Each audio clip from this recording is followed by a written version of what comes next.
வணக்கம். நாம் இப்போ பார்க்க போகிறது ஒரு லஞ்ச் பாக்ஸ் ரெசிபி. காலிஃப்ளவர் ஃப்ரையும் கோரியண்டர் ரைஸும். அதுக்கு காலிஃப்ளவரை ஒரு 10 நிமிஷம் வெந்நீரில் உப்பு மஞ்சத்தூள் போட்டு கொதிக்க வச்சு வடிகட்டி வச்சுருக்கேன்.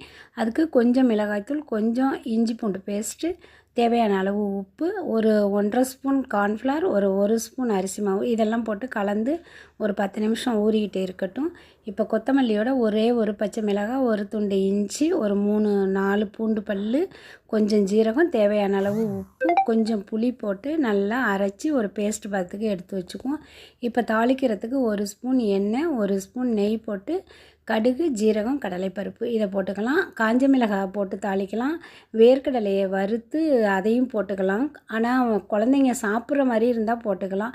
எங்கள் வீட்டு பசங்க சாப்பிட மாட்டாங்க, அதனால் எடுத்து போட்டுருவாங்க. சாப்பிடும்போது அதை தனியாக எடுத்துகிட்டு கஷ்டப்படுவாங்க, அதனால் நான் போடலை.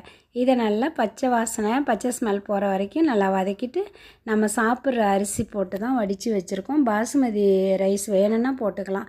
இது சாப்பாட்டு அரிசி போட்டு வடித்த சாதம் தான். இதை போட்டு நல்லா கிளறி உப்பெல்லாம் கரெக்டாக இருக்கான்னு பார்த்து பாக்ஸில் எடுத்து வச்சுக்குவோம். அடுத்தது காலிஃப்ளவர் ஃப்ரை பண்ணுவோம்.